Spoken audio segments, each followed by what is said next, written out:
This is HeKnowsFitness Sport, bringing you that heat and that fire.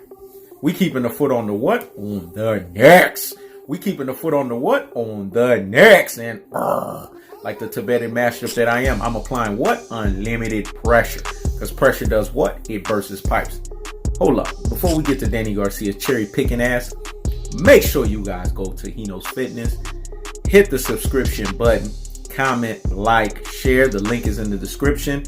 In that channel, we're bringing you guys quick, fast, and effective workouts that's going to yield lasting results. Let me say it again. We're bringing you guys quick, fast, and effective workouts that's going to yield lasting results. So again, make sure you go check out that channel, subscribe to it, comment, like, and share. Now let's get on to the video.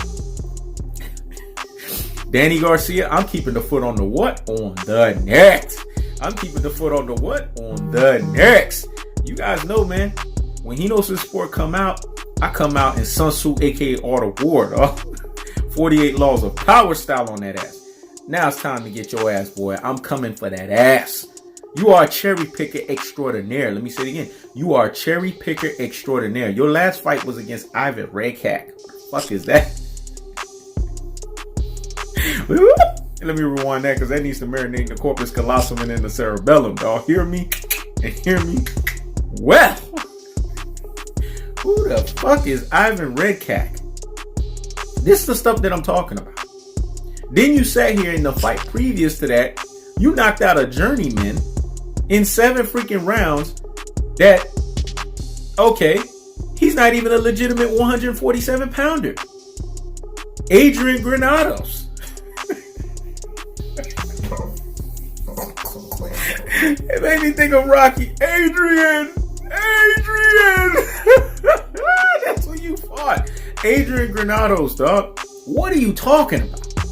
Sean Porter hit him a lot. So I think I can match with him stylistically. You don't fight like Sean Porter. Sean Porter is he's what we call an aggression style fighter. Remember, that fight was tactical aggression versus ineffective aggression. But it was aggression nevertheless. Let me say it again.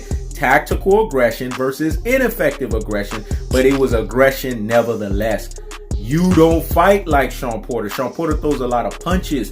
Sean Porter is awkward. Sean Porter is unpredictable. And Sean Porter is a dog. And Sean Porter is relentless and he's there the whole time. You don't let your hands go. You are flat-footed, Danny Garcia. What are you talking about, you classic Dota, you troglodyte, you Rudy Poo, and you plum brain, you ultra fanboy with the ultra fanboy rhetoric. I told you guys, boxers, trainers, promoters alike can be ultra fanboys with ultra fanboy rhetoric, just like reverse bias, aka detractors, aka panderers. What are you talking about, Danny Garcia? This is the stuff that I'm talking about. You don't let your hands go. You throw the least amount of punches in a fight. Not only that, you are flat-footed. You don't understand how your style is tailor-made for Errol the True Spence. It's not the other way around. Let me say it again. Your style is tailor-made for Errol the True Spence and not the other way around. Spence will expose you, man. Spence is going to embarrass you. Spence is going to beat you down via the tactical aggression, technical punching placement, and body snatching work, the levying onslaught of the punishment style. Do you understand how much more embarrassing that fight is going to be? Because when you fought Sean Porter made you look bad, but he was ineffective in his aggression. You dodo head, you brain full of mush, and you brainwash fighter.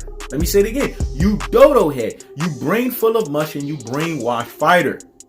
Now imagine a tactical aggression fighter. This is a fighter that's strategic in his aggression. This is a fighter that's tactical in his aggression.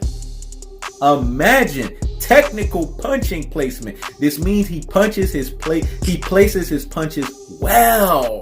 Let me say it again. He places his punches well. And the levying onslaught of the punishment style. You're gonna get punished, dog. You're gonna get stopped. You heard Derek James. He said Errol the True Spence hit harder now. Whoosh. That's that Moors Jamaican blood, dog. That thing is no joke. Go do your research on these Moors, man. Y'all know what I'm talking about. That nightshade, dog. That's what we call that nightshade, that Luke Cage for that ass. Earl the True Spence is hitting harder. You saw his interview with PBC recently.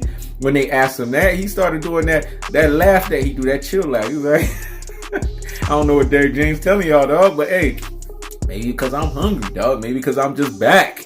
Let me tell you guys, man, I done told you guys, they call him the truth because there's no lies in his damn fist. Let me say it again. They call him the truth because there's no lies in his fist. This is not a HeKnowsFitness saying. Freddie Roach said this shit. Remember what Richard Schaefer said. We left the Mayweather era and we ushered into the Spence era. He said that after the Mikey Garcia fight. That was so deep and profound. Let me let that marinate in the corpus callosum and in the cerebellum. Hear me and hear me well. Richard Schaefer said we left the Mayweather era and we ushered into the Spence era. You want to know why he said that? Because he saw the level of punishment and basically brutality he put on Mikey Garcia. Mikey Garcia got hit everywhere and in the kitchen sink, dog. This is why he's not the same fighter.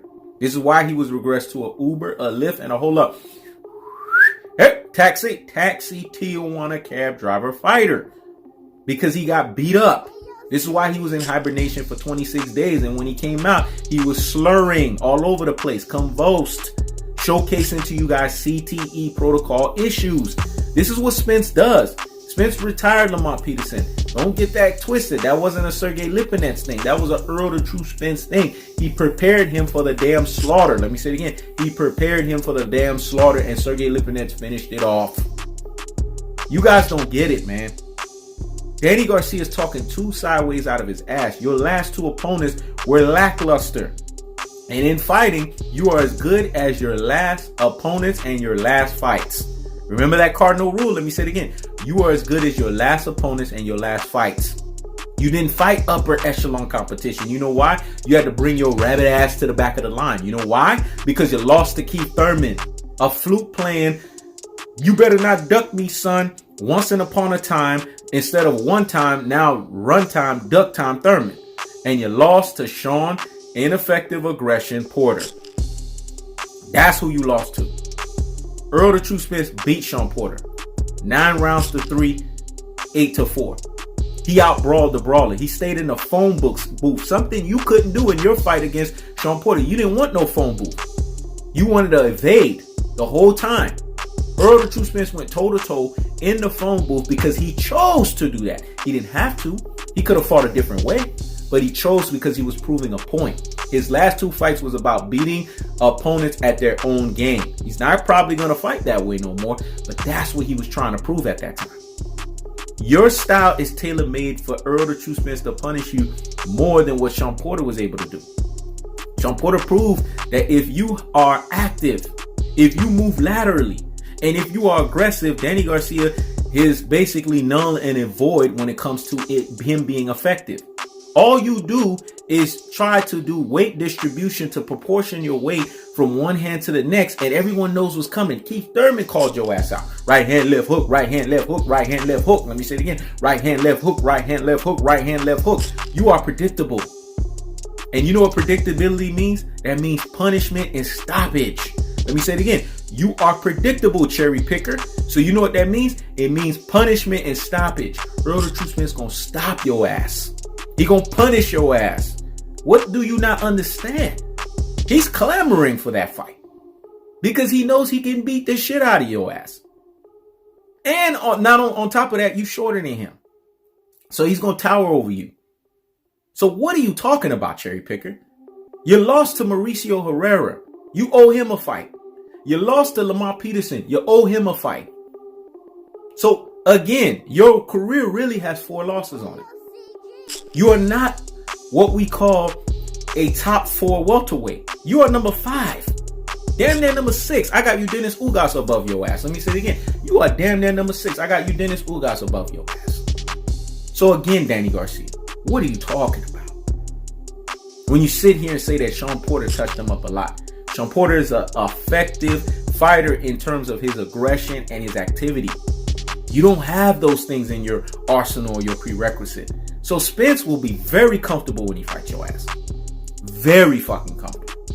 I keeps the foot on the what? On the necks. I keeps the foot on the what? On the necks. Listen, cherry picker, go sit down somewhere and what?